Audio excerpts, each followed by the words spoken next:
कैसे आपने स्टार्टिंग की कि एक आप एक्टर बने और एक्टर की लाइफ कैसी हुई? कई सारे स्कैम्स में भी मैं फंसा। एक लीगल कॉन्ट्रैक्ट साइन किया 26 number chamber Patiala house court में, बोरो करके पैसे 25,000 के करीब मैंने दिए थे। तो मैंने एक्साइटमेंट में जॉब अब सब छोड़ दिया। मैंने 2-3 महीने तक इंतजार किया। मतलब वो हमेशा जब भी उनसे बात होती कहते कि बस तुम्हारी बात चल रही है, बस हो रही है, होगा अभी करवाते हैं। 2-3 महीने के बाद मुझे लगा एक बार ऑफिस छिल के मिलते हैं, तो पता चला ऑफिस शट डाउन हो चुका था। वो रेंट पे था, उस पर कोई और प्रॉपर्टी आ चुकी थी। फिर से यूवी मिला मेरे को। यूवी ने बोला कि मैं कहीं ना कहीं तेरे को काम दिलवा सकता हूँ छोटे लेवल पे, लेकिन फिर उन्होंने मुझे क्राउड में भेजना स्टार्ट किया। तो जब मैंने देखा कि बड़े बड़े कैमरास, बड़ी बड़ी वैनिटी वैन्स, ये सारी चीज़ें जो मैं मतलब सोचता था कि यार ऐसी लाइफ हो, वो सारी चीज़ें मैं पर्सनली फील कर रहा था। तो मेरे लिए वो चीज़ें ना बहुत ज़्यादा मतलब मैटर करती है हाँ, कि हाँ, मैटर करती अचानक हैं। से फिर आपने एक तरीके से जिस एक्टिंग के लिए आपने लड़ाई की है, बतौर एक्टर आप आना चाहते थे, फीचर होना चाहते थे,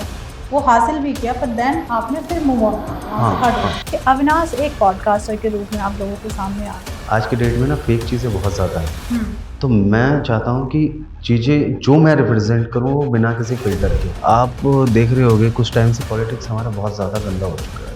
अब जब आप बिहार से बिलोंग करते हैं तो बिहार की जो राजनीति है उस पर आपके क्या विचार? वहाँ पे बच्चा ना पेट से ही राजनीति सीख लेता है, बट स्टिल आज के डेट में बिहार तो खैर पिछड़ा हुआ है ही, बिहार ही एक गाली बन के रहे। उसकी वजह क्या है? सिर्फ बिहार की पॉलिटिक्स। रात को नहीं चल सकते थे बिहार में। लालू यादव का माइंड सेट, उन्होंने खुलेआम बोला था भूरा बाल साफ करो। भूरा बाल का मतलब भू से भूमि, रा से राजपूत, बा से ब्राह्मण, ला से लाल। तो ये चार जो मतलब कास्ट है उसको बिहार से हटाओ। मतलब किसी लड़की को आपने दिन दहाड़, मतलब आप पढ़ोगे ना, आप उसके बारे में जानोगे तो अंदर से आपको गुस्सा आएगा। स्टिल आज तक कोई इंसाफ नहीं मिला है। नमस्कार दोस्तों, आपका स्वागत है एक और नए एपिसोड में। मैं हूं आपकी होस्ट, आपकी दोस्त भारती। तो आज का एपिसोड इसलिए खास है क्योंकि आज हम बात करेंगे एक ऐसी व्यक्ति से, उन्होंने अपनी लाइफ की जर्नी स्टार्ट की एक एक्टर की। फिर उन्होंने सोचा क्यों ना आजकल पॉडकास्ट की दुनिया है, तो क्यों ना पॉडकास्ट की दुनिया में एज ए पॉडकास्टर आए। तो सबसे पहले हमने सोचा कि एक ऐसा पॉडकास्ट प्लान करते हैं जहाँ पे हम बात करेंगे कि वो किस तरीके के गेस्ट हमारी जो प्यारी सी ऑडियंस है उसके लिए लेके आना चाहते हैं, किस तरीके की वो अपनी नीज बनाना चाहते हैं, और बात करेंगे क्योंकि भाई जो हमारे साथ अभी हमारे स्टूडियो में जो गेस्ट हैं वो है बिहार के बिहार के रहने वाले। तो सबसे बड़ी बात आती है, जब बिहार आती है तो क्यों ना राजनीति की चर्चा की जाए। तो बात करेंगे हम बिहार की पॉलिटिक्स पर। और भाई भारती बैठी हुई है तो सबसे बड़ी बात आती है अध्यात्म। तो दूसरा हमारा टॉपिक रहेगा कि हम बहुत सारी चर्चा अध्यात्म पे करेंगे, बात करेंगे कि बिहार में कहीं ना कहीं, क्योंकि यूपी, हम उत्तराखंड, सब जगह बात करते हैं, कहीं ना कहीं बहुत सारे फेमस टेम्पल हैं, उनकी बहुत चर्चा होती है। पर जब बिहार की बात आती है कहीं ना कहीं वो चीज़ पीछे रह जाती है। बिहार को कभी अध्यात्म के ऊपर लेके नहीं आया गया। तो जब आज हमारे साथ बिहार के एक ऐसे व्यक्ति बैठे हुए हैं तो आज उस पर भी हम बहुत चर्चा करेंगे। तो हम स्वागत करते हैं अविनाश का, जो कि फ्यूचर पॉडकास्टर हैं। तो स्वागत है सर आपका। राधे राधे। राधे राधे मैम, कैसे हो आप? मैं बहुत अच्छी हूँ, आप कैसे हैं? मैं भी अच्छा हूँ। तो अविनाश जी, सबसे पहले मैं आपकी लाइफ जर्नी के बारे में जानना चाहती हूँ कि कैसे आपने स्टार्टिंग की कि एक आप एक्टर बने और एक्टर की लाइफ कैसी होती है। थोड़ा सा उसी से स्टार्ट करते हैं। देखिए, आजकल के जो सो कॉल्ड एक्टर हैं, मैंने उनकी लाइफ तो नहीं जी, बट मेरी लाइफ अच्छी थी, खास थी। हसल था, मतलब ये था कि एडवेंचर था। क्योंकि जिस बैकग्राउंड से मैं आता हूँ वहाँ पे एक्टर बनना बहुत लोगों के लिए एक सपना सा रह जाता है। बिल्कुल। और साथ में जो मेरे फैमिली पर्सन थे, जो जितने भी लोग थे, मोस्टली लोग जो हैं गवर्नमेंट एम्प्लॉयज हैं। तो वो लोग कभी नहीं चाहते हैं इस फील्ड को ना, कभी वो मानते ही नहीं कि ये कोई सेटल्ड फील्ड है। तो मेरे लिए ये इसीलिए खास था क्योंकि वहां तक पहुंचने का सपना जो मेरा था वो सिर्फ मेरा था, मेरा अकेले का सपना था। मेरे घर वालों को पता था ये वहां तक नहीं पहुंच पाएगा और हार जाएगा, ऐसा कुछ था। तो जब मैंने स्टार्ट किया, मैंने आपको बताया अभी थोड़ी देर पहले, मुझे बिल्कुल जीरो नॉलेज थी उस चीज़ के लिए। कई सारे स्कैम्स में भी मैं फंसा, क्योंकि उस वक्त दिल्ली वगैरह में उतनी ज़्यादा शूट्स वगैरह होती नहीं है। अब चीज़ें डिजिटल हो गई है। 2011 में मैंने स्कूल पास आउट करा। उसके बाद 2011 में ही मेरे फाइनल एग्ज़ाम के पहले मैंने एक भक्ति एल्बम में के साथ ही स्टार्ट किया था। खाटू श्याम जी का एल्बम था, जय बाबा श्याम की। उसमें एक बैकग्राउंड आर्टिस्ट का रोल मैंने करा था। मेरे उस वक्त मेरे ग्रैंडफादर थे, तो वो बहुत ज़्यादा खुश हो गए। तो उन्होंने काफ़ी अप्रिशिएट किया, उन्होंने इमोशनली काफ़ी ज़्यादा मुझे सपोर्ट किया, बोला कि नहीं अगर तुझे करना है, क्योंकि वही थे मेरे जो घर के हेड थे ना उस वक्त, वही थे। तो उन्होंने सपोर्ट किया मेंटली भी, इमोशनली भी। बट अभी उससे ज़्यादा आगे बढ़ पाता कुछ। अप्रैल 2 अप्रैल को मेरे ग्रैंडफादर को वो नहीं रहे हैं उसके बाद। तो मेरे लिए वो एक्टर, आगे एक्टर बनने की जो जर्नी थी, वहाँ से वो टफ हो गई थोड़ी सी। जब टफ हुई, बट स्टिल सपना था, क्योंकि कई बार मम्मी भी मुझे मतलब बताती थी कि तुम्हारे पापा चाहते थे कि तुम एक्टर बनो। मैंने बताया मेरे फादर का मर्डर हो गया था 95 में ही। तो कहीं ना कहीं ये मेरे अंदर ना एक सवाल भी था, और एक होता ना कि किसी चीज को पाना है, पैशन। तो वो चीज मेरे अंदर चलते रहती थी। तो मैंने उसको मतलब हर हाल में मैंने सोच लिया था मुझे करना है। अब शुरुआत में थोड़े छोटे छोटे फ्रॉड हुए, जैसे पहले उस वक्त था कि आपको पोर्टफोलियो के नाम पे ठगा जा रहा है। मतलब उस टाइम पे ये सिचुएशन थी कि कहीं ना कहीं पोर्टफोलियो बनाओ, या फिर न्यूज़पेपर में आर्टिकल्स जी आर्टिकल्स आते थे कि आपको मतलब टीवी पे काम करना है। जी टीवी आती थी, हाँ जी टीवी के लिए काम करो, स्टार प्लस के लिए काम करो, इतने रुपए दो। तो ऐसे कई साइट्स पे, मतलब साइट्स तो नहीं थी, ऐसे लोकल ऑफिस बहुत ज़्यादा थी, लेकिन कई जगह मैंने ऐसे कहीं 1500, कभी 1000 रुपये। और उस वक्त मैंने 12वीं पास किया था, जस्ट 2011 में मैंने पास किया था, और उसके बाद की ही सारी बातें हैं। तो मेरे लिए थोड़ा सा टफ हो जा रहा था कि हर बार किसी को, अब अंदर में आग भी थी कि करना है, बट कैसे करना है ये समझ में नहीं आ रहा, किसी को जानता नहीं। तो कुछ अच्छा हुआ कि एक फ्रेंड था, उसने सजेस्ट किया कि एक पंकज शर्मा नाम का कोई बंदा है, क्योंकि मैं चाहता हूँ कि अगर वो कहीं अगर ये सुने भी तो उसे पता ना होना चाहिए। पंकज शर्मा नाम का बंदा था, वो जनकपुरी में मेरे से मिला, तो यूवी ने मिलवाया। तो यूवी ये डिस्ट्रिक्ट सेंटर है हमारे जनकपुरी में, तो वहीं पे हमारी मीटिंग हुई। उसके बाद उन्होंने बकायदा के फिल्म एंड टेलीविजन के नाम से एक लीगल कॉन्ट्रैक्ट साइन किया 26 number chamber Patiala house court में। उसके बाद मैं भी खुश हो गया, क्योंकि मेरे लिए फर्स्ट टाइम था कि मैं एक फिल्म प्रोडक्शन हाउस के साथ कॉन्ट्रैक्ट साइन कर रहा हूँ। उस वक्त एक प्राइवेट टेक की कंपनी थी जनकपुरी में, वहाँ पे मैं जॉब कर रहा था। तो मैंने एक्साइटमेंट में जॉब अब सब छोड़ दिया। मैंने कहा नहीं यार, अब क्या, मैं 8900 की करीब की मेरी सैलरी थी। मैंने बोला कि अब तो स्टार बनने वाला हूँ, क्या 8000 9000 की जॉब करूंगा। मैं छोड़ दिया सब कुछ। उसके बाद फिर 2-3 महीने तक इंतजार किया। वो हमेशा जब भी उनसे बात होती कहते कि बस तुम्हारी बात चल रही है, बस हो रही है, होगा अभी करवाते हैं। 2-3 महीने के बाद मुझे लगा एक बार ऑफिस चल के मिलते हैं, तो पता चला ऑफिस ये गाजियाबाद में था, के फिल्म एंड टेलीविजन करके। ऑफिस शट डाउन हो चुका था, वो रेंट पे था, उस पर कोई और प्रॉपर्टी आ चुकी थी, तो वो खत्म। तो मुझे थोड़ा सा लगा कि नहीं यार, कुछ गलत हुआ है। उस कॉन्ट्रैक्ट को साइन करने के लिए मैंने कहीं ना कहीं से अरेंज करके, कुछ अपने घर वालों से और कुछ अपनी सैलरी से और कुछ फ्रेंड्स वगैरह से बोरो करके पैसे 25,000 के करीब मैंने दिए थे, जो कि उस वक्त के लिए मेरे लिए बहुत ज़्यादा टफ था कि 25,000 रुपये एक साथ अरेंज करके, जो कि अभी स्कूल पास आउट किया है, 3-4 महीने की अभी प्राइवेट जॉब है, वही BPO टेक कंपनी की थी, ऑलसेक टेक्नोलॉजी करके कुछ ऐसी कंपनी थी जी। तो मेरे लिए थोड़ा सा टफ था, लेकिन मैंने दिया था। तो मुझे थोड़ा सा उस वक्त लगा, मुझे जो घर वाले बोलते थे ना कि ये सारी चीज़ें हमारे बैकग्राउंड के लोगों के लिए नहीं है, तो कहीं ना कहीं पहली बार मुझे उनकी बातों में सच्चाई दिखी थी। बट स्टिल वो अंदर एक होता है ना, वो माना नहीं।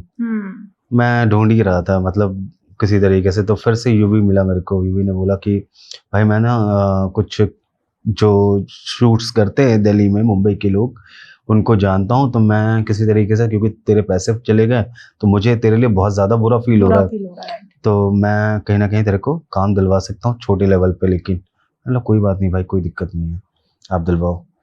फिर उन्होंने मुझे क्राउड में भेजना स्टार्ट किया। वो मेरे लिए ना वो लाइफ का जिसको कहते हैं ना सबसे खूबसूरत पल वो था। तो जब मैंने देखा कि बड़े बड़े कैमरास, बड़ी बड़ी वैनिटी वैन्स, ये सारी चीज़ें जो मैं सोचता था कि यार ऐसी लाइफ हो, वो सारी चीज़ें मैं पर्सनली फील कर रहा था। तो मेरे लिए वो चीज़ें ना बहुत ज़्यादा मतलब मैटर करती है। हाँ, मैटर करती है कि अचानक से यार यही तो मैं चाहता था, जो मुझे मिल गया। तो हाँ, जो मुझे मिल गया। हालांकि उसके पैसे नहीं मिल रहे थे, क्योंकि उन्होंने बोल दिया था साफ साफ मेरे फ्रेंड ने कि आपको सिफारिश पे के तौर पे आपको रखा जा रहा है वहाँ पे एज अ जूनियर आर्टिस्ट। मैंने बोला चलो कोई बात नहीं, ठीक है। मैंने किया 10-12 दिन 15 दिन। तो जहाँ मैं रहता था वहीं पास में मेरा एक यार दोस्त ही है, वो भी सेम काम करता था। वो मुझे सेट पे मिला। हम लोग एक टीवी सीरियल का शूट कर रहे थे, जिंदगी.com समथिंग। ये आपका ये मानेसर के आसपास किसी हिली एरिया में शूट कर रहे थे हम लोग। तो वहाँ पे वो बंदा मिला मुझे। उसने मतलब हम वैसे ही रेगुलर हाय हेलो हुई कि यहाँ पे कैसे। फिर मैंने सारी जर्नी उसे बताई कि ऐसी सी बात है। तो उसने मुझे लगा कि तुझे मिल नहीं रहा कुछ। बोला कि नहीं यार क्या ही मिलेगा, चल कोई नहीं, काम तो मिल रहा है। मैं बोला कि भाई पागल हो तुम, इसके लिए पेड मतलब ये जो तुम काम कर रहे हो उसके लिए पेमेंट मिलती है और आपको आपके पेमेंट के लिए पूछना चाहिए। तो उस बंदे ने उसको कॉल किया। उसके बाद उस बंदे ने फिर अपनी गलती मानी। उसके बाद फिर उसके मतलब लगभग 1-8 महीने मैंने शूट करा था। मतलब कुछ अमाउंट दिया? हाँ, तो मतलब बहुत छोटा सा 2,500 के करीब का अमाउंट दिया। वो भी उस वक्त का मुझे याद है, एक दिन का 350 रुपये मिलते थे और मैंने महीने भर का शूट किया था। तो एक दिन का 350 रुपये मिलते थे। बट उस वक्त मुझे 2,500 रुपये टोटल उन्होंने दिया। बोला कि चलो कोई बात नहीं। उसके बाद थोड़ी सी लाइफ में चेंजेस आए क्योंकि मैं जान गया था कि काम मिलता कहाँ से है। तो कहीं ना कहीं यूवी मेरे लिए मतलब अब पता नहीं पॉजिटिव हो या नेगेटिव, लेकिन मेरे लिए कहीं ना कहीं उसने मुझे रास्ता दिखाया। मतलब हलक कह सकते हैं कि मतलब उसके थ्रू हाँ, कि वो आया तो कुछ और करने था, हाँ, पर कहीं ना कहीं मतलब वो आपको वही होता रास्ता ना, मिल गया क्योंकि मिल आपकी गया। हाँ, भूख बहुत बड़ी थी कि हाँ, आग थी कि मुझे एक्टर बनना ही बनना है। एग्जैक्टली। तो उस वक्त ऐसी क्राउड में काम करते करते ही मैंने पहला जो फीचर आर्टिस्ट का काम किया था, यंगिस्तान मूवी थी, वासु भगनानी की प्रोडक्शन थी, पूजा एंटरटेनमेंट की। जैकी भगनानी उसमें as a lead role act कर रहे थे। तो उन पहला जो फीचर आर्टिस्ट का रोल किया था, एसपीजी कमांडो का रोल किया था मैंने उनके साथ। उसके बाद मेरी जर्नी ना फिर मैं रुकी नहीं।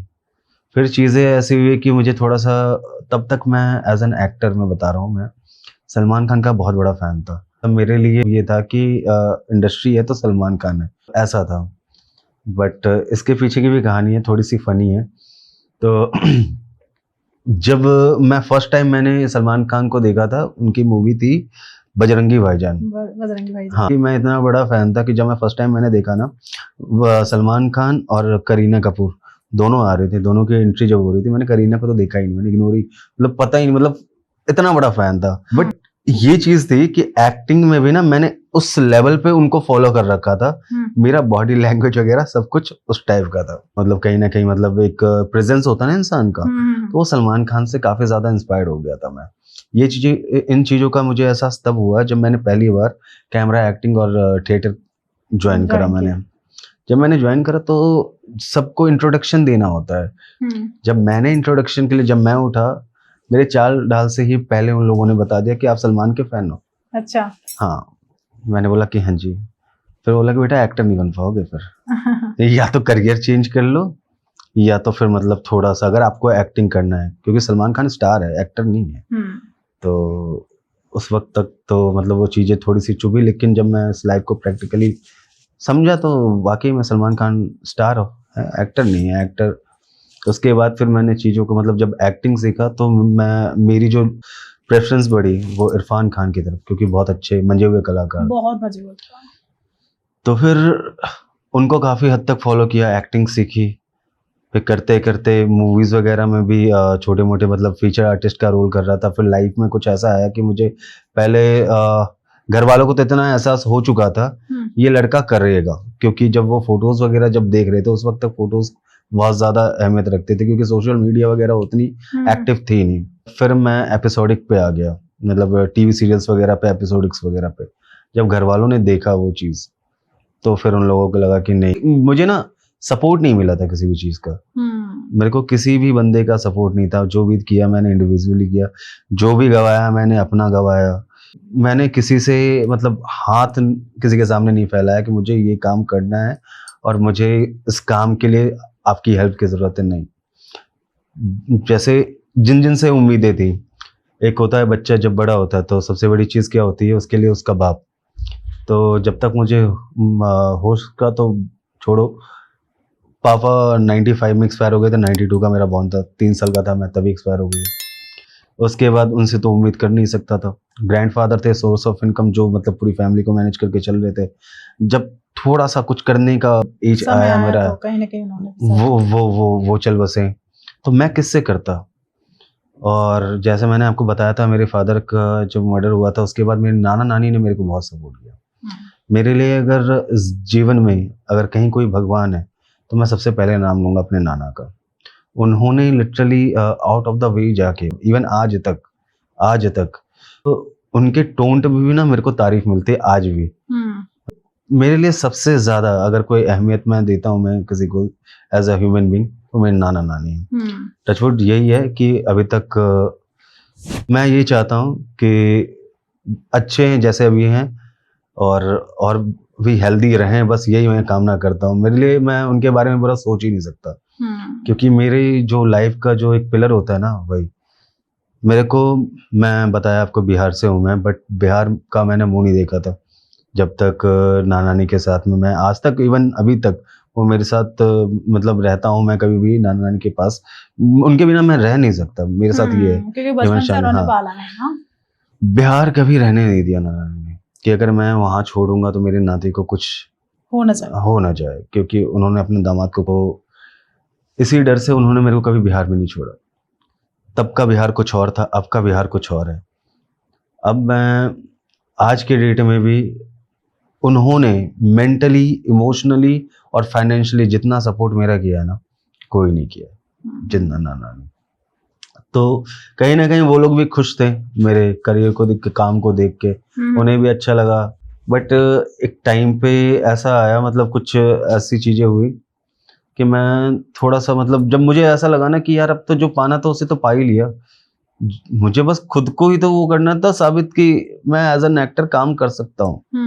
तो मैंने किया जब तक, उसके बाद फिर सडनली कुछ ऐसा हुआ कि इंडस्ट्री वगैरह में भी बहुत सारी चीजें होती हैं, मतलब कहीं ना कहीं आपने, जैसे हमारी ऑफ कैमरा बात हो रही थी, तो आपने एक्टिंग को छोड़ दिया। फिर आपने एक तरीके से जिस एक्टिंग के लिए आपने लड़ाई की है, बतौर एक्टर आप आना चाहते थे, फीचर होना चाहते थे, वो हासिल भी किया, पर देन आपने फिर मूव ऑन कर लिया, वहां से हट गए। तो अविनाश, आपने कैसे एक्टिंग छोड़ दी? क्यों आपको लगा, ऐसा पॉइंट आया कि नहीं अब मुझे एक्टिंग नहीं करनी, एक अलग ही दुनिया बनानी है? तो कैसे आपने सोचा? मैम ऐसा था कि इसमें भी ना बहुत सारी चीजें थी।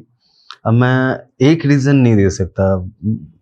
एक तो हो सकता है मेरी आदत थी कि मैं बहुत जल्दी ऊब जाता हूँ चीजों से तो मैं एक रीजन नहीं दे सकता, बट जो सबसे ज्यादा मुझे अफेक्ट करा, उस टाइम तक नेपोटिज्म बहुत ज्यादा चल रहा था। क्योंकि मेरे साथ एक इंसिडेंट हुआ, पहले एक चैनल आता था, चैनल वी, दिल्ली के एक नामी कास्टिंग डायरेक्टर हैं, और मतलब ज्यादा बड़े तो नहीं है बट स्टिल दिल्ली में वो अच्छा काम कर रहे हैं। तो उनके थ्रू मैं उन्हीं के एक चैनल वी पे ना एक रियलिटी शो आता था, जिसमें डेयर टू डेट करके कुछ ऐसा था, पता नहीं, मतलब मुझे एग्जैक्ट याद नहीं है, बहुत पहले की बात है ये। उसमें क्या होता था, मैं उसकी स्टोरी लाइन बताता हूँ कि लड़कियां होती हैं, लड़कियां दो लड़कों में से किसी एक को चूज करेगी, उसके बाद उसके साथ डेट पे जाएगी, और उसके बाद जो भी होगी वो रियलिटी शो में डिस्प्ले करना था वो कहानी। तो वहाँ पे मुझे, मतलब मेरा ऑडिशन हुआ, मैं सिलेक्ट हुआ, सारी चीज़ें हुई। यहाँ गुप्ता फार्म हाउस है छतरपुर में शायद, तो वहाँ मुझे बुलाया गया कि शूट है अविनाश, आ जाओ आपका। मैं जब गया सडनली मुझसे मतलब कुछ पैसों की डिमांड हुई, क्योंकि रातों रात उस कास्टिंग डायरेक्टर ने किसी और को मेरी जगह रिप्लेस कर दिया था। इवन मुझे बुलाने के बाद बोला गया कि इन दो लोगों में से आपको लीड के लिए तो बोल रहा था, बट अभी कुछ सिनेरियो ऐसा है, आपको अगले एपिसोड में मैं डाल दूंगा, अभी आप सेकंड में आ जाओ, ठीक है, आपको अदरवाइज थोड़ा सा आपको चार्ज करना पड़ेगा। पहली चीज मैंने ये फेस करी कि नहीं यार, ये मतलब अब तो मतलब ये एक क्या हो गया ना, आप अभी तक मैं काम कर रहा था अपने स्पार्क के लिए, अपने पैशन के लिए, मैं जो था उसके लिए, अब मैं अपने टैलेंट को बेच नहीं सकता ना। अब मुझे अगर पैसे दे के काम करने होते हैं तो मैं काम नहीं कर पाऊंगा। तो थोड़ा सा मुझे वो थोड़ा सा लगा कि नहीं यार, नहीं। उसके बाद फिर कई बार ऐसा हुआ ऑडिशंस वगैरह में, आर्टिस्ट उनके पहले से फिक्स होते हैं, बट स्टिल मतलब वो ऑडिशन लेते हैं। तो ये सारी चीज़ों से क्या था, सिर्फ मुझे ही नहीं, जितने भी न्यू कमर्स हैं, ये तो अब हुआ है, जो ये अब ऑनलाइन आप ऑडिशंस भेजो, व्हाट्सएप पे, इंस्टाग्राम पे, ये सारी चीज़ें, आपके अच्छे फॉलोअर्स हैं तो आपको काम दे देंगे। ये जब से टिकटॉक आया है मतलब वो चीज़ें चेंज ही हो गई हैं। हाँ, सबसे पहले उसके TikTok बाद आया, फिर फिर इंस्टा अब तो काफी बूम पर है। क्योंकि अब एक्टर्स नहीं हैं, जो हमने एक्टिंग सीखा है ऐसे ऐसे लोगों से जिनके गुरु एक्टिंग सिखाते हुए और एक्टिंग करते हुए उन्होंने अपना जान मतलब अपने आप को खत्म कर दिया। खत्म कर दिया।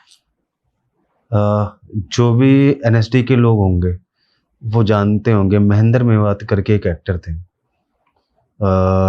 ये मूवी आपने देखी होगी, मिल्खा सिंह। देखिए, मिल्खा सिंह में जो मिल्खा के जीजा जी का रोल करते हैं वो थे। वो इतने मंझे हुए कलाकार थे, कोई भी किसी भी डायरेक्टर की हिम्मत नहीं थी कि उनसे तुम डायरेक्टर अपने अकॉर्डिंग तुम एक्टिंग करवाओ, नहीं, वो एक्टिंग करते थे, गजब एक्टिंग करते। वो इंसान मतलब खत्म हो गए, लेकिन उनको कोई पहचान नहीं मिली। बॉलीवुड में ऐसे बहुत सारे एग्जाम्पल हैं, बहुत सारे एग्जाम्पल हैं, और मुझे सबसे ज्यादा वो किसी ने हिट किया ना, वो सुशांत सिंह राजपूत ने। उसके बाद फिर सुशांत सिंह राजपूत, फिर साथ में इरफान खान। तब फिर मुझे ऐसा लगा कि यार इन बंदों ने इतना टैलेंट कैरी करके भी इस जगह पे सुशांत सिंह राजपूत को क्या हुआ, बॉलीवुड ने अपनाया ही नहीं, जबकि बहुत ज्यादा टैलेंटेड बहुत ज्यादा थे वो, बहुत ज्यादा टैलेंटेड थे वो, बॉलीवुड ने नहीं अपनाया। तो मैं किसके लिए भाग रहा हूँ, मैं किस इंडस्ट्री के लिए भाग रहा हूँ, उस इंडस्ट्री के लिए जो मेरी कभी रहेगी नहीं। और वाकई में क्या एक तो भ्रम है ना, ये तो एक भ्रम है। ये आज मेरा कोई भी काम अगर आपको अच्छा लगेगा, अगर मैंने कुछ अच्छा काम किया, आपने मुझे हीरो मान लिया, बस सिंपल। आपने कोई अच्छा काम किया, कोई ऐसा काम किया जिससे मेरे लिए आप हीरो हो यार, सिंपल सी चीज है। क्या बात। तो वो जो सो कॉल्ड हीरो बनने की चाहत में मैं दौड़ रहा था, वो मुझे तब जाके एहसास हुआ कि ये सिर्फ एक करियर प्लान हो सकता है। एग्जैक्टली जो मेरे अंदर है, जो मैं निकालना चाह रहा हूँ, वो चीजें नहीं हो सकती। तो थोड़ा वो था उस चीज से भी। बाकी पर्सनल चीजें भी बहुत सारी चल रही थी, मैंने खत्म ही कर लिया, मैंने कहीं करना ही नहीं है। नहीं, अब उधर जाना ही नहीं है। नहीं। अगर करना है तो अपना करना है। और मैंने फिर सोचा कि थोड़ा अपना कुछ अपना ही प्रोडक्शन हाउस खोलते हैं, अपना कुछ काम करते हैं। तो इसलिए मैंने किसी और के भरोसे अपनी ज़िंदगी में दाव पे लगाने से बढ़िया है कि अगर मैं खुद के कंट्रोल में चलूँ, क्योंकि कलयुग है, यहाँ सारथी भी मैं ही हूँ, यहाँ पे कोई कृष्ण नहीं है मेरे आगे, यहाँ अर्जुन भी मैं ही हूँ, कृष्ण भी मैं ही हूँ। तो बस अगर गाड़ी मैं चला रहा हूँ, उसका स्टीयरिंग मेरे कंट्रोल में होना चाहिए, मैं दुनिया के भरोसे नहीं चल सकता। तो ये चीज़ है, इसलिए मैंने एक्टिंग को मैं नहीं किया। तो अभी हमने अविनाश की जर्नी को लेके बात की, बतौर एक्टर उन्होंने किस तरीके की प्रॉब्लम्स फेस की, स्ट्रगल किया, फिर अपने आप को एक बतौर एक्टर काम भी किया, फिर कहीं ना कहीं वो जो बॉलीवुड में सुशांत सिंह राजपूत के साथ जो हुआ, कहीं ना कहीं उन्हें वो घर किया और उन्होंने इस चीज़ से मूव ऑन किया। अब हम बात करेंगे कि अविनाश एक पॉडकास्टर के रूप में आप लोगों के सामने आ रहे हैं। तो अविनाश, सबसे पहले मुझे ये बताइए, किस तरीके के आप एपिसोड लेके आना चाहते हैं अपने पॉडकास्ट चैनल पर? आप किस तरीके की अपनी जो प्यारी सी ऑडियंस है उसे दिखाना चाहते हैं? ये पहली चीज़ तो मैं आज अच्छी बात है कि आज इस जो हमारा फर्स्ट एपिसोड है उससे कुछ लोग मेरे बारे में जान लेंगे जी। जो नहीं जानते हैं वो भी जान लेंगे। तो पहली चीज़ मैं जो लेके आना चाहता हूँ, आज के डेट में ना फेक चीज़ें बहुत ज़्यादा हैं। तो मैं चाहता हूँ कि चीज़ें जो मैं रिप्रेजेंट करूँ वो बिना किसी फिल्टर के हो। हाँ। दूसरी चीज़, पॉलिटिक्स, आप देख रहे होंगे कुछ टाइम से पॉलिटिक्स हमारा बहुत ज़्यादा गंदा हो चुका है।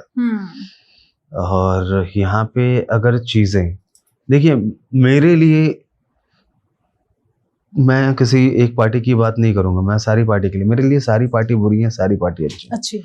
जिस पार्टी से मेरे देश को, जिस भी पॉलिटिकल पार्टी से मेरे देश को नुकसान हो या मेरे देश की इमेज खराब हो, वो मेरे लिए वो पॉलिटिकल पार्टी है ही नहीं, मेरे लिए वो एग्जिस्ट नहीं करती। मैं उसे एज अ पॉलिटिकल पार्टी तो मैं देखता ही नहीं हूँ, मैं वोट क्या दूंगा उसको। लेकिन आज के डेट में क्या है, बहुत सारी ऐसी पॉलिटिकल पार्टीज हैं जो इंडिया, आउट ऑफ इंडिया अपने देश की बुराइयां करते हैं, थोड़ी बहुत टीआरपी उठाते हैं और अपने ही देश को कलंकित करके वो खुद को नेता बुलवाते हैं। तो मैं इस चीज़ में क्लियर हूँ, जो मेरे देश की हित की बात करेगा मैं उस पॉलिटिकल पार्टी के साथ हूँ। मैं ना ही मैं एंटी बीजेपी हूँ, ना ही मैं एंटी कांग्रेस हूँ, ना ही मैं एंटी आम आदमी पार्टी हूँ। मैं इंडिया के साथ हूँ। जो एंटी इंडिया होगा मैं उसके अगेंस्ट हूँ। बस क्या बस सिंपल सी चीज़ है। अब जब आप बिहार से बिलोंग करते हैं, कहीं ना कहीं आपका पूरा परिवार, मतलब कहीं आपने नहीं, पर है तो आप एक बिहार से ही, तो बिहार की जो राजनीति है उस पर आपके क्या विचार है? मैम, बिहार ना राजनीति का गढ़ है। सही बताऊं तो ये सिर्फ बिहार की बात नहीं है। एक चीज बहुत ज्यादा खास है बिहार की राजनीति की बात करूं तो, वहां पे बच्चा ना पेट से ही राजनीति सीख लेता है। बिहार में ही वो टैलेंट है राजनीति को लेके। बिहार के लोग, मतलब मुझे इस बात से सबसे ज्यादा मुझे दुख होता है कि बिहार, आप अगर वैसे देखो अगर आप प्राचीन काल में देखो तो ज्ञान की नगरी बोली जाती थी उस जगह को। आपको पता है जैनिज्म हो या बुद्धिज्म हो, वो बिहार से ही उत्पन्न हुई है। हाँ। हमारे हिंदुस्तान की सबसे पुरानी जो स्टेट है, राज्य है, वो बिहार है। बट स्टिल आज के डेट में बिहार तो खैर पिछड़ा हुआ है ही, बिहार ही एक गाली बन के रह गया। उसकी वजह क्या है? सिर्फ बिहार की पॉलिटिक्स। हाँ, कहीं ना कहीं अगर किसी बिहारी, जैसे होता है ना कि ये यूपी का है, अगर किसी को बिहारी कह दो तो कहीं ना कहीं उसे वो ठेस पहुंचती है। सही बात है। और आज के डेट में ये चीज बहुत ज्यादा कॉमन होगी। मतलब दिल्ली वगैरह, दिल्ली की बात क्या करूं मैं, दिल्ली मुंबई हर जगह वो मतलब ये चीजें हैं। बिहारी होना कहीं ना कहीं एक गाली बन गई है लोगों के लिए। मतलब जिस तरीके से वो सामने वाले को बुलाते हैं उस तरीके से। मेरे लिए तो बीइंग अ बिहारी, मैं मुझे प्राउड होता है कि मैं एक ऐसी मिट्टी से, मुझे दुख इस बात का होता है कि मैं अगर आज 34 साल का हूँ ऑलमोस्ट, उसमें मैंने अपनी लाइफ के 1.5-2 साल ही मैंने बिहार को दिए हैं बस। अगर मैं टोटल भी अगर मैं गिनूं, क्योंकि मेरी पैदाइश हुई थी विशाखापट्टनम, आंध्र प्रदेश। मेरे नाना के साथ, मैंने बताया आपको कि नाना के साथ मेरा पालन पोषण उन्होंने किया। उसके बाद उनका ट्रांसफ़र हुआ चेन्नई, तो चेन्नई गया। चेन्नई के बाद फिर विंध्याचल, विंध्यनगर, फिर रांची भी रहा कुछ टाइम। उसके बाद फिर आपका कासिमपुर, अलीगढ़, उसके बाद राउरकेला उड़ीसा में, फिर पारादीप, उसके बाद जाके दिल्ली में जाके सेटल हुआ। तो मैं ऑल ओवर इंडिया ऑलमोस्ट घूम चुका था। घूम चुके हो, राइट। हाँ, तो मेरे अंदर ना आज भी कुछ कुछ ऐसे लैंग्वेजेस में भी मैं समझ जाता हूँ। अगर मैं उड़ीसा जाऊँगा, वहाँ पे अगर कुछ बोलेगा कोई, मैं समझ जाऊँगा। उड़िया में समझ जाऊँगा, बंगाली में समझ जाऊँगा, और घर में जो हमारी जो मगही भाषा है वो भी मैं समझ जाऊँगा। दिल्ली में हाँ, मैथिली बोली जाती है। बिहार में तो अलग अलग लैंग्वेज है ना, मगही हो गया, अवधी हो गया, मैथिली हो गया, भोजपुरी हो गया, सारी अलग अलग है। थोड़ा थोड़ा डिफरेंस होता है। हाँ, डिफरेंस होता है, बट मायने ऑलमोस्ट सबके सेम ही होते हैं। तो जैसे बिहार में लालू जी वहाँ का राज बहुत रहा है, और कहीं ना कहीं उस राज्य में हमेशा उन्हें जंगल राज के नाम से ज्यादा बोला जाता था। तो उस पर आपके क्या विचार हैं? कुछ इस तरीके के एपिसोड्स आने वाले हैं जहाँ पे हम बात करेंगे बिहारी जी, बिहार के लालू यादव हो गए, उनके बेटे हो गए, साथ में नीतीश कुमार जी हो गए। जी बिल्कुल होगी, ऐसे एपिसोड्स आएंगे। और मेरी कोशिश ये है जो कि बिहार की राजनीति के जो पिलर्स हैं, मैं उनको अपने एपिसोड्स में बुलाऊं। जंगल राज की मैं बात करूं, क्योंकि उस वक्त तो मैं बहुत छोटा था, बट इतनी चीज़ें याद हैं मुझे कि जब मैं कभी मेरे घर के नज़दीक जो रेलवे स्टेशन है वो मुकामा जगह का नाम है। जब मैं मुकामा से अपने गांव की तरफ जाता था ना, तो जो जर्नी मैं आज की डेट में 20 मिनट में कंप्लीट करता हूँ, वो जर्नी मैं 3 घंटे में कंप्लीट करता था। उसके बाद इसकी भी गारंटी नहीं थी कि मैं सेफली पहुंच जाऊंगा या नहीं। रात को अगर गलती से ट्रेन, दिल्ली से ट्रेन अगर रात को लेट पहुंची है, आप स्टेशन पे रह लो, लेकिन आप स्टेशन से बाहर नहीं जा सकते। ये चीजें मैंने फेस की है। रात को नहीं चल सकते थे बिहार में जंगल राज के पीछे एक रीजन था, लालू यादव का माइंडसेट। जो लालू यादव जी हमारे पूर्व सीएम रहे, उनका माइंडसेट, उन्होंने खुलेआम बोला था, भूरा बाल साफ करो। भूरा बाल का मतलब भू से भूमियार, रा से राजपूत, बा से ब्राह्मण, ला से लाला। तो ये 4 जो कास्ट है उसको बिहार से हटाओ। और ऐसे बहुत सारे लोग आपको मिल जाएंगे। ये तो अब जग जाहिर है, इसमें छिपाने वाली बात कोई नहीं है कि जितने भी अपर कास्ट के लोग थे उस वक्त, या जैसे भूमियार के हो गए या फिर ब्राह्मणों को, और वो अगर बिहार पुलिस में है तो लालू यादव उसको अपने पर्सनल मतलब ड्यूटी में लगा देते हैं। फिर चाहे उन्हें पान थूकना हो और वो कटोरी उस पुलिस वाले के हाथ में हो, इससे फर्क नहीं पड़ता। तो ये जंगल राज आप कैसे मैं डिस्क्राइब करूं, इतनी जाने गई हैं। एक केस आप कभी पढ़ना, शिल्पी गौतम, पढ़ोगे ना आप, उसके बारे में जानोगे तो अंदर से आपको गुस्सा आएगा। स्टिल आज तक कोई इंसाफ नहीं मिला है। मतलब तो ये कह सकते हैं कि अविनाश का जो चैनल है उसमें कुछ ऐसी चीजें भी आने वाली हैं कि कहीं ना कहीं पूरा देश उससे अनजान है, जो बिहार में घटनाएं घट चुकी हैं, जो घट चुकी हैं। एग्जैक्टली राइट ना। हाँ। अब तो लोगों के पास सोशल मीडिया है और अपनी प्रॉब्लम्स को मतलब अगर आप कहीं प्रॉब्लम में हो तो एक वीडियो बना तो कहीं ना कहीं उसका सॉल्यूशन है, मिल जाता है।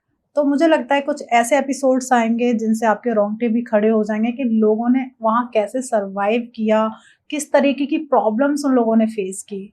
क्योंकि ऐसे ही नहीं, मतलब इतना अगर देखा जाए तो आईएएस पीसीएस अधिकारी भी बिहार से ही निकलते हैं सबसे ज्यादा।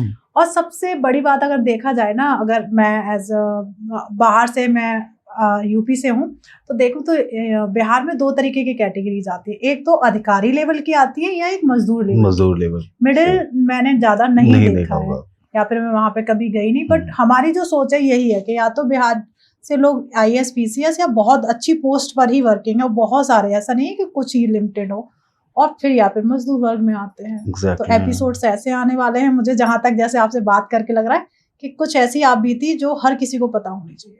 बहुत सारे किस्से हैं, बहुत सारे किस्से ऐसे हैं जिसे दबाया गया। आप जब हमारी राम मंदिर की बात चल रही थी उस वक्त, तकरीबन 89 की बात है, बिहार में एक दंगा भी हुआ था, भागलपुर दंगा, भागलपुर कांड, हिंदू मुस्लिम दंगा था वो। उसके बाद ही जो लालू यादव की सरकार जो बनी थी, उनके बाद ही बनी थी। एक दिल्ली में एक कहावत है, पता नहीं आप लोगों ने सुना होगा या नहीं होगा, लेकिन मैं अपने स्कूल में हम लोग सुनते थे। मतलब बेसिकली एक क्या कहते हैं उसको, स्लैंग, कि गोभी बो दूंगा, गोभी बो दूंगा। तो ये गोभी बो दूंगा का मतलब मुझे भी नहीं पता था कि एक्चुअल में गोभी बो दूंगा है क्या। जब मैं वहां गया, बिहार गया, जब मैं वहां पे थोड़ा सा अपने बिहार को जानना स्टार्ट किया, तब मुझे समझ में आया कि अच्छा ये तो बिहार से ही निकला है। उस दंगे में मुझे एक्चुअल अमाउंट, क्योंकि ये डेटाज ना एक्चुअल होते नहीं है, सरकारी डेटा जो होते हैं, हम मतलब आप नहीं आप बता सकते हो एक्चुअल, लेकिन जितने भी लोग मरे थे ना, मैं ये बता देता हूँ कि मुस्लिम कम्युनिटी के बहुत सारे मेंबर्स को मतलब मार के अपने खेतों में गाड़ के उस पर गोभी बो दिया गया था। वहां से ये कहावत निकली है, गोभी बो दूंगा, गोभी बो दूंगा। हाँ, ये भागलपुर दंगे का एक हिस्सा, एक छोटा सा पार्ट है। अगर आप कभी पढ़ो, जानो, अगर टाइम मिले आपको, तो आप देखना कि भागलपुर दंगा जो हुआ था बिहार के भागलपुर में, वो कितना ज्यादा भयानक था। बट यही चीज है कि बिहार की चीजें आज के डेट में बता रहा हूँ। अब पंजाब में बाढ़ आया, सबको पता है, लेकिन 3-4 महीनों से बिहार डूबा हुआ है, किसी को नहीं, कोई फर्क ही नहीं पड़ता। हाँ, कोई चर्चा में भी नहीं है। नहीं है। और हर साल होता है बिहार में ये। कहाँ गए पॉलिटिशियन, क्या कर रहे हैं वो लोग? वहां पे तो नीतीश कुमार भी हैं, वहां पे तो कितनी बार अमित शाह भी जा चुके हैं, मोदी जी भी जा चुके हैं। मैं मोदी जी की सबसे ज्यादा इज्जत करता हूँ। हमारे देश के प्रधानमंत्री हैं, साथ में उन्होंने मतलब हमारे देश को एक अच्छे लेवल पे जाके उन्होंने इंडिया की अलग पहचान बनाई है। बट स्टिल बिहार के मामले में सबकी आंखें बंद हो जाती है, या फिर शायद कर नहीं पाते। बिल्कुल। तो ऐसे ही बिहार में एक नाम बहुत चर्चित है, जो बाहुबली के नाम से ज्यादा चर्चा में रहते हैं, अनंत सिंह जी। जैसे आपने कुछ क्षण पहले एक नाम लिया था, मुकामा, कहीं हाँ, वहीं के आसपास उनका जन्म स्थली है। तो मतलब क्या देखा जाए तो उनको लोग बहुत पसंद करते हैं। 2015 में निर्दलीय उन्होंने चुनाव जीता भी था, इंडिपेंडेंस। और उनके बारे में आपके क्या विचार है? देखिए क्या होता है ना, मैंने बोला ना, बिहार में ना हर कोई राजा है। वहां पे ना मतलब ऐसा नहीं है, आपको मिडिल वाला सही में नहीं मिलेगा, या तो बहुत बड़ा मिलेगा या तो बहुत नीचे वाला मिलेगा। मतलब कह सकते हैं जातिवाद बहुत ज्यादा है। जातिवाद, वहाँ सिचुएशंस ऐसे है ना कि आपको बीच का कोई रहने नहीं देगा। ये जो जितने भी मजदूर हैं जो आते हैं बिहार से, जिनको बिहारी के नाम से बुलाया जाता है और जिनका मजाक उड़ाया जाता है, वो बिहार से प्रताड़ित होके ही आ रहे हैं। आपको नहीं पता वो क्या झेल रहे हैं। बिहार में बीच का जो तबका है वो रह ही नहीं सकता, वो नहीं रह सकता बीच का तबका। या तो वहां पे नीचे वाले रहेंगे या तो ऊपर वाले रहेंगे, क्योंकि वहां पे हालातें ऐसी होती हैं। आप बात कर रहे हो अनंत सिंह जी की, मैं अभी उनके गांव गया हूँ। मैं ये पिछले जुलाई के आसपास, मतलब जुलाई के आसपास मैं उनके गांव गया था। मैं फर्स्ट टाइम गया था, मुझे नहीं पता था मतलब उनका घर वगैरह क्या है, कहाँ है, नहीं है। लदमा, हमारे यहाँ लदमा बोलते हैं, स्पेलिंग उसका नन्नामा करके कुछ है। तो लदमा से हैं वो। मैं उनके गांव गया था। नदवा, नदवा हाँ हाँ, तो लदमा बोलते हैं हम लोग वहाँ पे, बिहार में लदमा बोलते हैं। मेरे ही एरिया मतलब कहें तो मैं उनके गांव गया, उनके घर गया, स्पेशली घर, गांव भी नहीं। तो जहाँ से एंट्री होती है ना उनके गांव की, बड़ा सा गेट है, उसके राइट साइड में ना एक चाय वाला है। तो मैंने सोचा पहले चाय पी लेते हैं, थोड़ी बातें कर लेते हैं इनसे, उसके बाद जाएंगे मिलेंगे। मैंने बात किया, बातों बातों में मैंने बताया कि मतलब वहाँ पे उनको बॉस बोला जाता है, अनंत सिंह जी को। छोटे सरकार तो बोलते हैं, लेकिन गांव में, जो लदमा गांव में बोलते हैं बॉस बोलते हैं जी। उन्होंने बोला कि अच्छा बॉस के यहाँ आए? हाँ। उन्होंने सारी चीजें बताई कि आप यहाँ से जाइएगा, ये सामने वाला घर है, ये चीजें। मैं गया, चलो ठीक है। जब मैं जाने लगा, मैंने उठ के पैसे दिए, पैसे नहीं लिए। मैंने बहुत ज्यादा इंसिस्ट किया। उनका जो लैंग्वेज था, अरे महाराज आप बॉस के यहाँ आए, आप पैसा नहीं लेंगे, आप जाइए जाइए, कोई दिक्कत नहीं। बोला कि अरे भाई डरने वाला बातें नहीं है। सीधे उनका जो टोन था कि भाई डरने वाली बात नहीं है, वो हमारे भगवान है, आप उनके यहाँ आए हो, उनके गेस्ट हो, मतलब आप मेरे गेस्ट हो, मैं नहीं लूंगा पैसे आपसे। मतलब इतनी इज्जत। मुझे लगा कि हो सकता है यार डर के मारे। मैं बोला कि आप रखो ना, कोई दिक्कत की बात नहीं है यार, मैं बाहर से आया हूँ। उनको भी लगा कि मैं बाहर से ही आया हूँ, उनको ये नहीं लगा कि मैं बिहार से ही हूँ, उनको भी लगा मैं बाहर से आया हूँ। मैंने बोला रखो ना यार, कोई दिक्कत की बात नहीं। आप मैंने पैसे नहीं लिए, पैसे नहीं लिया। मैंने उस वक्त समझ में आ गया कि नहीं, बंदे में तो कोई बात है। जब मैं मिला उनसे, क्या ही बताऊं मैम, आपको लगेगा ही नहीं कि वो इतने बड़े लीडर है। उनके कमरे में, उनके जो उनका मतलब बेडरूम है, हाँ, उनके कमरे में, उनके बगल में मैं बैठा हुआ हूँ। मेरे को अपने बगल में, मेरे कंधे पे उनका हाथ ऐसे रख के उन्होंने मतलब बिठाया, बातें सारी बातें की। मैंने बोला कि ये बंदा, कोई कैसे कह सकता है कि ये बाहुबली हो सकता है? तो उनकी अगर कहानी आप जानोगे ना, बिहार में किसी भी गरीब तबके के, उस एरिया की बात कर रहा हूँ, कि अगर किसी भी गरीब तबके की, बिहार में आपको एक चीज और मैं बता दूं, कास्टिज्म के अलावा दहेज, जो दहेज प्रथा है बहुत ज्यादा है वहां पे। खासकर जिस कास्ट से हम लोग आते हैं, अनंत सिंह आते हैं, भूमियार समाज बोला जाता है उनको। तो हमारे यहाँ मतलब दहेज बहुत ज्यादा दिया जाता है, मतलब बिना दहेज की शादी पॉसिबल ही नहीं है। लेकिन उस एरिया में अगर कोई लड़की को सिर्फ दहेज की वजह से छोड़ रहा है तो ये मुमकिन नहीं है, क्योंकि उस एरिया में अनंत सिंह है। वहाँ के लोकल लोगों को पता है, किसी भी औरत किसी भी लड़की के साथ उनके एरिया या उनके नोन या जो भी, मतलब ऐसा होता है ना कि बदमाश सो कॉल्ड उनके चमचे हो गए इधर उधर, किसी भी औरत किसी भी लड़की के साथ कोई बदतमीजी नहीं कर सकता। पता है अनंत सिंह का एरिया है, वो नहीं छोड़ेगा। हमारे यहाँ बाघ बोलते हैं, बाघ अनंत सिंह को बोलते खा जाएगा वो नहीं छोड़ेगा। जनता जिसको बोलते हैं ना कि आप उसको, उसकी चाहत ही नहीं है ज्यादा, की उस इंसान की चाहत ही नहीं, उसको ना सीएम बनना ना पीएम बनना, उसको सीधे पता है कि मेरा जनता है, मुझे जितने लोग मेरे को चाहते हैं, मुझे उनकी सेवा करनी है, उसके लिए मैं कुछ भी कर लूंगा। उन्हें इन चीजों से मतलब नहीं है कि मैं कानून के दायरे में करूं या कानून के दायरे से बाहर करूं, मैं अपनी जनता के लिए करूंगा, कुछ भी कर लूंगा। मेरे रहते हुए मेरी जनता के साथ कोई गलत काम नहीं कर सकता। इसलिए वो बाहुबली है।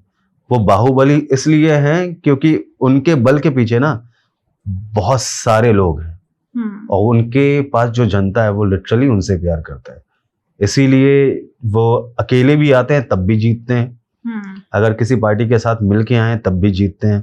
अभी लास्ट टाइम उनकी वाइफ जब खड़ी हुई थी 2020, हाँ, तो उन्होंने दोबारा इस चीज के लिए बोला कि इस बार मैं अपनी वाइफ को नहीं खड़ा करूंगी। क्यों नहीं खड़ा करूंगा?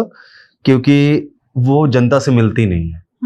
वो एक ऐसा इंसान है जो वो खुद हर एक गांव में एक एक बंदे से मिलने के लिए खुद जाते हैं, या उनके पास आप जा सकते हो, आप लिटरली जा सकते हो उनके पास। तो मतलब कह सकते हैं कि आपके जो भी पॉडकास्ट चैनल होगा उस पर हम इन फ्यूचर एक एपिसोड उनके बाहुबली के साथ देखें, आनंद हो सिंह के सकता है, कोशिश है, ऐसी कोई मतलब हो सकता है, पॉसिबिलिटीज है। हाँ, तो मतलब जनता को बहुत कुछ मिलने वाला है कि जहाँ से वंचित हमारी जनता है बिहार की, बहुत सारी ऐसी जगह है या बहुत सारे ऐसे व्यक्तियों के बारे में लोग नहीं जानते, तो मे भी अविनाश के चैनल पर आपको बहुत कुछ मिलने वाला है।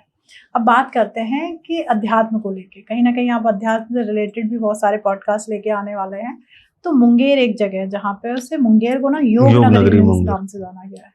तो एज ए बिहारी, आप बिहार से हैं, तो क्या इसके बारे में आपके क्या समझ? मैम मैं क्या ही बताऊं, अध्यात्म की बात करूं तो योग नगरी ना सिर्फ मुंगेर ही है, हमारे यहाँ राजगीर भी है, ठीक है, बोध गया भी है, ऐसी बहुत सारी जगह हैं हमारे यहाँ जिसके बारे में लोग आज के डेट में जिनको जानना चाहिए लेकिन जान नहीं पाते। क्योंकि मैं अपने ऑफिस की जहाँ पे जिस जगह पे मैं अभी काम कर रहा हूँ तो उसकी बात बता रहा हूँ मैं, वहाँ पे एक शख्स हैं, किसी चीज पे बात चल रही थी तो बिहार में मतलब घूमने की बात हुई तो बिहार का नाम आया, उन्होंने सीधे ऐसे ही बोला कि अरे भाई बिहार में घूमने जैसा है क्या? बिहार में कौन जाएगा घूमने? क्यों जाएगा? क्या देखेगा? गरीबी? बताना चाहूंगा मैम कि बिहार में गरीबी नहीं है। बिहार में गरीबी, अगर आप सिर्फ सोच रहे हो कि बिहार में गरीबी नहीं है बिहार में। अगर बिहार में सिर्फ गरीबी होती ना तो ये जितने लोग जो बाढ़ में आज के डेट में डूब रहे हैं ना वो जिंदा नहीं रहते हैं। उन्हें पता है सरकार से कोई मदद नहीं आने वाली है, बट स्टिल अगले साल के लिए फिर से वो प्रिपेयर हो जाएंगे। बिहार में इतना पोटेंशियल है, वो सारे आत्मनिर्भर हैं, वो दूसरे के तो कहा जाता है एक बिहारी सब पे भारी। और जरूरी नहीं है कि आपकी मदद के बाद ही बिहार उठेगा, नहीं, वहां पे बच्चे को बचपन से सिखा दिया जाता है कि यहाँ पे तुम्हारे लिए कोई नहीं आने वाला। बिहार इकलौती ऐसी जगह है जहाँ पे डूबते हुए सूरज को भी पूजा जाता है। हम छठ पर्व मनवाते हैं, हमारे पीछे उसका सबसे बड़ा रीजन यही है। एक होता है ना कि हाँ आज आपका सितारा चमक रहा है तो हम आपको सलाम करेंगे, नहीं, हम वो लोग हैं कि आपके पद को देख के तो आपको सलाम नहीं कर सकते। अगर आपके लिए इज्जत होगी तो वो सलामी अपने आप आ जाएगी, चाहे आप गरीब हो, चाहे अमीर हो, चाहे कुछ भी। अदरवाइज किसी भी कीमत पे हम झुक नहीं सकते। हम तो डूबते हुए सूरज को हम पूजने वाले व्यक्ति हैं, तो हमारे अंदर वो चीजें नेचुरली इनबिल्ट है। अब रही बात अध्यात्म की, योग नगरी की, मुंगेर की, ये अच्छी बात बोली आपने कि योग नगरी, आपने एटलीस्ट मुंगेर को बोला आज की डेट में, वरना उसे कट्टों के उत्पादन के लिए जाना जाता था। मुंगेर को ना, मुंगेर को आज के डेट में बहुत सारे ऐसे लोग बेरोजगार बैठे हैं जो वहां पे कट्टे बनाया करते थे, क्योंकि वहां पे वो था अपना आर्म्स फैक्ट्री था जो कि बंद कर दिया गया। तो उसके बाद लोगों ने अपने घर पे बनाना स्टार्ट किया और बच्चे वहां पे कट्टे बना रहे, बनाते थे। अब तो थोड़ा सा कम हुआ है, जब से नीतीश जी की सरकार आई थी तो थोड़ा सा इस पे स्टॉप लगा है, बट स्टिल आज भी ऐसा नहीं है कि मतलब आज भी है। मतलब योग नगरी के साथ साथ कट्टा नगरी भी कह सकते हैं। मुंगेर, आप सीता जी का कुंड है मुंगेर में, जी, सीता माता का कुंड है, लेकिन कोई नहीं जानता उसके बारे में। अच्छा, मुंगेर में? जी, मुंगेर में काली पहाड़ी नाम की एक पहाड़ है, वहां पे काली माता का बहुत ही भव्य मंदिर है। भव्य इस तरीके से आप नहीं कह सकते कि बड़े बड़े टाइल्स मार्बल्स लगे होंगे, ऐसा नहीं है। एक जंगल में, एक वीराने में एक छोटी सी मतलब मंदिर है माता की, जहाँ पे हर शाम को आरती होती है 6 बजे, 5 बजे, 6 बजे करीब। और जब उस आरती में आप अपना मतलब आप रहोगे ना तो आपको एहसास होगा कि मतलब आप कहाँ हो। वो पहाड़ के एकदम टॉप पे है। और सबसे अच्छी बात है कि पांडवों द्वारा निर्मित वो मंदिर है, लेकिन कोई नहीं जानता इस बात को। प्रथा है वहां पे, आप एक पत्थर बांध दो, मंदिर के बाहर पीपल का पेड़ है, उस पेड़ पे आप एक पत्थर बांध दो, अपनी जो भी मन्नतें मांगो मैया पूरी करेगी। मैं जितनी बार भी जाता हूँ, मेरा जो ससुराल साइड है ना वो मुंगेर से पास ही है, तो मैं मोस्टली जब भी जाता हूँ मैं वहाँ जाता हूँ। मतलब वो जो मंदिर है ना, मुझे बहुत ज़्यादा ही अच्छा सुकून मिलता है। कभी आप बिहार आओ तो मैं आपको पर्सनली घुमाने लेके जाऊँगा वहाँ पे। बिल्कुल। बहुत अच्छी जगह है। मतलब ऐसा लगेगा आपको कि किसी जंगल में आए हैं हम। वहाँ पे अभी एक हाल में ही अभी श्री कृष्ण भगवान का मंदिर भी बन रहा है वहीं पे। बट वो जो मंदिर है प्राचीन काली माता की मंदिर, बहुत ज़्यादा यशस्वी भी माना जाता है, लेकिन कोई नहीं जानता उसके बारे में। मुंडेश्वरी माता का मंदिर है वहाँ पे रोहतास कैमूर में, जहाँ पे बलि चढ़ती है बकरे की बिना उसकी जान लिए। मतलब ऐसा होता है कि कुछ ऐसी साधना होती है वहाँ पे कि पंडित जी कुछ मंत्र वगैरह का जाप करते हैं, उसके बाद जो बकरा होता है वो बेहोश हो जाता है। मतलब ऐसा प्रिटेंड करेगा जैसे मर चुका है। जैसी पूजा समापन होती है वो उठ के चला जाता है। क्या बात है। तो वहां से ये मतलब संदेश स्टार्ट हुआ था कि आपको पूजा करने के लिए बलि देने की जरूरत नहीं है, भाव की जरूरत है। बिल्कुल, मतलब जीव हत्या नहीं है। जीव हत्या नहीं, हमारे हिंदुइज्म में है ही नहीं जीव हत्या। वो तो हमने बना दिया अपने स्वाद के लिए, अपने स्वार्थ के लिए। और ये चीजें पता है क्यों कवर नहीं कर पा रहे हैं लोग, मुझे नहीं समझ में आता कि इतनी अच्छी अच्छी जगह है। आपको मैं बता रहा हूँ, श्रृंगी ऋषि नाम के एक ऋषि थे जिन्होंने भगवान श्री राम का मुंडन करवाया था। आपको पता होगा जब दशरथ जी मतलब पुत्र कामेष्टि यज्ञ जब जिन्होंने करवाया था वो श्रृंगी ऋषि ही थे जी। और श्रृंगी ऋषि का जो मंदिर है वहाँ पे बिहार में है, लखीसराय में, जो मेरे घर से मुश्किल से 2 घंटे के करीब का रास्ता है। मैं जाता हूँ, आमतौर पे जाता हूँ वहाँ पे। आप उस जगह पे जाओगे ना तो आपको मिलेगा सुकून, क्योंकि मतलब क्या कितनी खूबसूरत जगह है, लेकिन कोई नहीं जानता। मैं पॉडकास्ट के बाद आपको दिखाऊंगा वीडियोस इन 2-3 जगहों की जी। मतलब इतना अच्छा है, आपको ऐसा लगेगा ऋषिकेश काइंड ऑफ, पूरा पहाड़ झरने हर एक चीज। और अगर उसको भी आप हटा दो, नेचर की भी बात आप हटाओ, तो आप देखो ना जहां भगवान श्री राम का मुंडन हुआ था, जहां जिस जगह पे पुत्र कामेष्टि यज्ञ संपन्न हुई थी, उसी जगह पे, उस जगह को भी आज के डेट में कोई नहीं जानता। मतलब इतनी प्राचीन चीजें हैं और इतने पुराने महाभारत रामायण से पहले का मंदिर है वो, जो श्रृंगी ऋषि में मंदिर है। इवन मैं नहीं जानता था पिछले साल तक। सबसे बड़ी बात यह है कि ये सारी चीजें बिहार में भी है, मुझे नहीं पता था। मतलब कह सकते हैं कहीं ना कहीं वहाँ की जो सरकार है उन चीजों को प्रमोट ही नहीं कर रही है, बिल्कुल नहीं कर रही, करती ही नहीं है। यही तो दिक्कत है। बहुत सारे ऐसे एपिसोड्स आने वाले हैं जो जहां से मुझे लगता है जनता बहुत ज्यादा वंचित है। बिहार की खुद, बिहार के खुद, बाकी के स्टेट तो नहीं, बिहार के, जैसे आपने कहा कि 1 साल पहले ही आपको पता चला उनके बारे में। एग्जैक्टली, मुझे खुद नहीं पता था बिहार के बारे में। 3 रिवर आइलैंड है आपका बिहार में, आप वहाँ डॉल्फिन देख सकते हो। एक आइलैंड है आपको भागलपुर में ऐसा, जहाँ पे 3 नदियां मिलती हैं, उसके बीच में ना 3 आइलैंड्स हैं छोटे छोटे। अच्छा। जहाँ शंकर जी का एक मंदिर है, आप वहाँ पे रह सकते हो, नाइट स्टे कर सकते हो, कैंपिंग कर सकते हो, सब चीज कर सकते हो। इतना मैं क्या ही बताऊं आपको। अगर मैं वहाँ की ब्यूटी की बात करूँ ना, बहुत ज्यादा खूबसूरत है बिहार, लेकिन उस खूबसूरती को आज के डेट में कोई नहीं देखता। बिहार की खूबसूरती को एक बिहारी शब्द ने ढक के रखा है। मतलब एक गरीबी और एक कुछ ऐसे फोटोज होते हैं जहाँ पे रोटी एंड बिहार, मतलब कुछ इस तरीके के बहुत सारे एपिसोड देखें, बुरा मत मानिएगा। नहीं, ये जरूरी है। ये बात जो आपने बोली ना, ये गरीबी किसने फैलाई, वो एपिसोड कौन दिखाता है? सरकार ही दिखाती है। एक बच्चा बैठा है रोटी के लिए, मतलब कुछ ऐसे इमोशनल, कपड़े नहीं है, आंखों से आंसू, नाक टपक रहे हैं, ऐसी चीजें दिखाते हैं। ये चीजें दिखाते हैं। जितने भी हमारे व्यूअर्स हैं इस चीज को कनेक्ट भी कर पा रहे होंगे कि हमने यही चीज देखा है। जो हमें दिखाया जाएगा हमें उतना ही पता होगा। मतलब जो बाहर से अदर स्टेट के लोग हैं, और आप बता रहे हैं बहुत खूबसूरत जगह है, जैसे ऋषिकेश है, पूरे विश्व में विख्यात है। मतलब कह सकते हैं ऋषिकेश को लोग जानते हैं। अगर हम अपने देश की बात करें या हम बाहर की बात करें तो लोग वहाँ आते हैं, तो फेमस हो चुका है। आप कह रहे हैं इस टाइप की चीजें बिहार में है।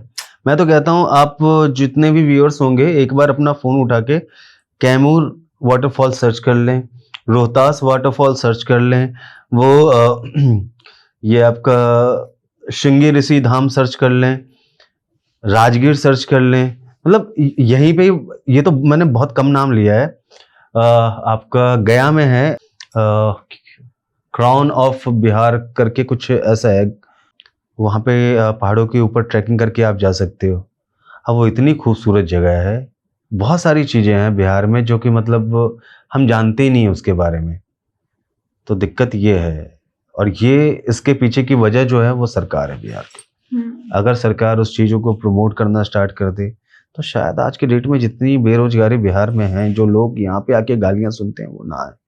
ये जो कास्टिज्म है हम लोगों ने खुद ने फैला रखा है। बिल्कुल सही बात। मैं अपने गांव जाता हूँ, मुझे ये चीज़ें महसूस होती है। मैं छोटे कास्ट वाले लोग, मेरे नाना नानी ने जो संस्कार दिए हैं, मेरी एक आदत है, मैं लोअर कास्ट वाले लोगों को भी ना, जो मेरे से उम्र में बड़े, मैं पैर छू के प्रणाम करता हूँ गाँव में। लेकिन अगर किसी थर्ड पर्सन ने देख लिया तो उस पर वो सवाल उठा देगा कि नहीं ऐसा कैसे, तुम भूमिहार हो, तुम मतलब, अरे मैं हूँ, मुझे पता है मेरा क्या पोटेंशियल है, मुझे पता है। हमारे साथ पता है दिक्कत क्या है, हम क्या हैं आज की डेट में ये कोई नहीं सोच रहा है। मैं ब्राह्मण हूँ, मैं राजपूत हूँ, मैं, ये सिर्फ हमारे जो पूर्वजों ने जो किया है ना, हम उसका बोया हुआ खा रहे हैं। हम उस चक्कर में हम ब्राह्मण होके ब्राह्मण वाला कार्य नहीं कर पा रहे, जो राजपूत है वो राजपूत का काम नहीं कर पा रहा है, जो लाला है वो लाला का काम नहीं कर पा रहा है। वो बस अपने पुरानी कहानियों के बेसिस पे ही जिंदा है कि हमारे पूर्वजों ने ये किया तो हम श्रेष्ठ हैं। नहीं, हर कोई श्रेष्ठ है, चाहे किसी भी कास्ट का है, सबने कहीं ना कहीं एक बड़ा बलिदान दिया है। लेकिन अगर इस चीज को गाने लग जाऊं कि हाँ मेरे पूर्वज चाणक्य थे, उन्होंने ये करा है, अरे मुझे खुद देखना ना, अभी मैं क्या कर रहा हूँ। उन्होंने जो किया, उन्होंने नाम रोशन करके वो चले गए, अभी अपना बनाओ ना, अपना कुछ तो करो। सही बात है। तो आज की डेट में लड़ाई वो लोग समझ नहीं पा रहे हैं वो चीज। मतलब आप धर्म को लेके क्या समझते हैं, क्योंकि धर्म की लड़ाई बहुत ज्यादा है। धर्म देखिए सबसे कीमती चीज है मेरे लिए। धर्म मेरे लिए जैसे मेरा परिवार है, वैसे मेरे लिए मेरा धर्म है। मैं उस फैमिली से बिलोंग करता हूँ जहाँ हमारे यहाँ ठाकुर जी की पूजा होती है, भगवान श्री कृष्ण की। और हमारे यहाँ मतलब मेरे गांव में कल्चर है कि जब तक ठाकुर जी को भूख नहीं लगेगा तब तक हमारे यहाँ घर पे चूल्हा नहीं जलता। आज भी मेरी मम्मी वो प्रोसेस को फॉलो करती है, मेरे पूरे परिवार वाले, मेरे पूरे खानदान वाले उस प्रोसेस को फॉलो करते हैं। हमारा खुद का ठाकुरबाड़ी है, जहाँ पे एक टाइम पे जब मेरे मतलब आज से मतलब कई साल पहले मेरे परदादा वगैरह हुआ, 52 मन का भोग चढ़ता था, 52 मन का। तो जमींदार फैमिली थे तो उस वक्त तक चीजें पॉसिबल थी, बट आज के डेट में वो चीजें पॉसिबल नहीं है। बट फिर भी हम लोग मतलब अपनी जो चीजें, जो रीति रिवाज है उसको पूरी तरीके से मानते हुए आ रहे हैं। और मेरे लिए सनातन ही सत्य है, और सनातन से बड़ा कोई सत्य नहीं। मेरा सनातन ये नहीं कहता कि किसी के धर्म के ऊपर लालचन उठाओ, मैं नहीं उठाऊंगा। लेकिन मेरा सनातन ये भी कहता है धर्म की रक्षा करो, तो मैं उसके लिए भी तैयार हूँ। तो जो है मेरे लिए मेरा धर्म मेरे अपने परिवार से भी ज्यादा है। मेरे भगवान मेरे लिए सबसे कीमती है। ये नहीं है कि मैं पूजा करूंगा, लेकिन मैं ऐसा कोई काम नहीं करना चाहूंगा जिससे कल को मैं उस भगवान से मिलूं तो मुझे मतलब सवाल जवाब करने में दिक्कत हो। तो मेरी चीजें लिमिटेशंस के साथ होती हैं, हर एक चीज। क्या तो अब बात आती है कि एज ए पॉडकास्टर जैसे आपने बताया, तो अब अध्यात्म पे भी आप चर्चा कहीं ना कहीं सनातन को लेके कर सकते हैं। बात आती है एस्ट्रोलॉजी की, बात आती है तो कितना यकीन करते हैं, किस तरीके से आप अपनी ऑडियंस को दिखाना चाहेंगे कि किस तरीके से कि एस्ट्रोलॉजी कैसे लोगों की लाइफ चेंज कर सकती है? मैम मेरा मानना है, वैसे मैं पर्सनली इस चीज़ पे ज़्यादा गया नहीं हूँ। अभी रिसेंटली किसी पंडित जी ने ये गोमेद दिया था, वो गांव के ही थे। तो मतलब मैं मानता हूँ, क्योंकि कहीं ना कहीं ये एस्ट्रोलॉजी हो गया, आपका न्यूमरोलॉजी हो गया, ये पार्ट ऑफ सनातन ही तो है। ये सारी चीज़ें मतलब बहुत पहले से चली आ रही है जी। हमने अभी इसे मतलब अनदेखा करके छोड़ दिया है, या फिर क्या आज के डेट में हम लोग अपनी चीज़ों को अपनाइए कहाँ रहे हैं। जो वेस्टर्न कल्चर को में होता है वो हम मानते हैं, उसे हम फॉलो कर रहे हैं। बट जो इंडियन चीजें हैं, जो भारतीय सभ्यता या जो हमारा कल्चर जो हमें देके गया है, उसको हम स्वीकृत नहीं कर पा रहे हैं। क्योंकि वो शो ऑफ वाला जमाना और साथ में हमारा बॉलीवुड, ये सब चीजों को, हर एक चीज को बदल दिया है। अभी खासकर दुनिया इतनी ज्यादा डिजिटल भी हो गई है कि आप मतलब पुरानी चीजों को कोई रखना नहीं चाहता। और ये सारा साइंस ही तो है, विज्ञान ही तो है, ये एस्ट्रोलॉजी वगैरह हो गया। जी जी। तो जरूरी नहीं है कि मैं उसके बारे में नहीं जानता तो वो चीजें एग्जिस्ट नहीं करती। मैं गवार हूं कि मैं उसके बारे में नहीं जानता। तो मेरा ऐसा ही है कि मैं मानता हूं लेकिन मैं पूरी तरीके से जानता नहीं हूं। ऐसा नहीं है कि मेरा फेथ नहीं है, मेरा फेथ है, क्योंकि चीजें होती हैं, ग्रह सारे, वो मैं जानता हूँ, वो मेरे धर्म में लिखा हुआ है। तो मैं किस तरीके से मतलब मैं उसे नकार कैसे सकता हूँ? मैं नहीं नकार सकता। मैं मानता हूँ, मैं ज्यादा जानता नहीं हूँ। मेरे को अगर आप बोलोगे कि मैं किसी नंबर से किसी के बारे में बताओ तो मैं नहीं बता पाऊंगा। ऑब्वियसली मेरा काम नहीं है, मैं उसके बारे में मैंने पढ़ाई नहीं की है। तो मैं उतना डीपली नहीं जानता हूँ, लेकिन मैं मानता हूँ, यकीन करता हूँ मैं, तभी मैंने ये पहन रखा है। क्या बात है। हाँ, मैं मानता हूँ इन चीजों तो को। अविनाश, हम एंड की तरफ चलते हैं। बस कुछ शब्दों में हमारी ऑडियंस को बताओ किस तरीके से आप चैनल शुरुआत कर रहे हैं, क्या क्या चीजें आ रही हैं, एक छोटे से फॉर्म में आप हमें बता सकते हैं। अभी तो बस यही सोचा है कि जितनी भी चीजें मैं लेके आया हूँ उसे प्योर और फिल्टर के बिना मैं लेके आया हूँ, क्योंकि अब मिलावट हर जगह है। अब ऐसा नहीं है कि सिर्फ खाने के सामान में या फिर हर चीज में मिलावट है। तो मेरी कोशिश है कि एटलीस्ट इस जगह पे मिलावट ना हो। खासकर मुझे बिहार के लिए थोड़ा सा, क्योंकि बिहार में ये जो मिलावट वाली चीज है ना, इसने अपना लेवल क्रॉस कर दिया है।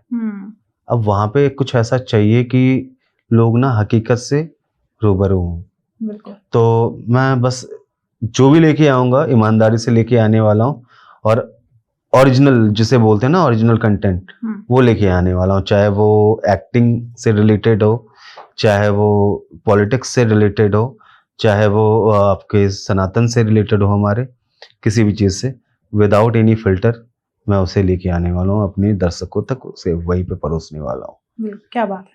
तो अब सबसे बड़ी बात आती है अविनाश के, लोग आपको किस नाम से आप आ रहे हैं, क्या नाम आपके चैनल का है? The Avinash show. The Avinash show, very nice name. तो आप अविनाश को सर्च कर सकते हैं मे बी, और आप उनसे कनेक्ट भी कर सकते हैं। हमारा पहला एपिसोड है तो प्लीज़ चैनल सब्सक्राइब कर लीजिए, क्योंकि फ्री ऑफ कॉस्ट अब बहुत कुछ इस चैनल पे आपको मिलने वाला है। सबसे बड़ी बात है कि आपको अनफिल्टर्ड बिहार की वो स्थितियाँ, जो लोग वंचित हैं उन चीज़ों को, कहीं ना कहीं बिहार की कुछ ऐसी घटनाएं हैं जहाँ जब सुनोगे तो ऐसा लगता है कि क्या हुआ, मतलब उन लोगों ने उस चीज़ को कैसे सर्वाइव किया, कैसे उस चीज़ से निकले। कई लोगों ने तो अपनी जानें ही गंवा दी हैं। बहुत सारी ऐसी चीज़ें इस चैनल पे आपको मिलने वाली हैं जहाँ से जनता रूबरू नहीं है। तो वो अविनाश के चैनल पे मिलेगा, तो चैनल तो सब्सक्राइब करना बनता ही बनता है। प्लीज़ चैनल सब्सक्राइब कर लीजिए। और जो आप सुनना चाहते हैं, बात आती है कि आप क्या सुनना चाहते हैं, आप किस टॉपिक को सबसे ज़्यादा हाईलाइट करना चाहते हैं। आपको पता तो चल गया कि बिहार से, बिहार में आप कौन सी ऐसी जगह है जिसके बारे में आप विशेष कर जानना चाहते हैं, तो आप कमेंट बॉक्स में भर भर के कमेंट करिए। मुझे लगता है कि वो सारे टॉपिक आपके कवर होंगे। आप राजनीति पे, किस तरीके की बिहार की राजनीति है, किस तरीके की यूपी की भी राजनीति है, ऐसा नहीं पर्टिकुलरली हम बिहार को ही कवर करेंगे, एग्जैक्टली, हाँ। हम पूरे देश को कवर करेंगे। तो बहुत सारी आप जगह के नाम बता सकते हैं। और पहले तो thank you so much Avinash, काफ़ी अच्छा लगा और आपसे बात करके। बिहार की वो सारी चीज़ों को मैंने भी जाना जहाँ कहीं ना कहीं मुझे भी उनके बारे में नहीं पता था। तो प्लीज़ इस चैनल को जितना ज़्यादा हो जाए अपने फ्रेंड्स और फैमिली के साथ शेयर करिए, क्योंकि यहाँ पे अनफिल्टर बहुत सारी चीज़ें आपके सामने आने वाली हैं। और इस चैनल को देखते रहिए। मिलते हैं एक नए एपिसोड में, और थैंक यू और राधे राधे।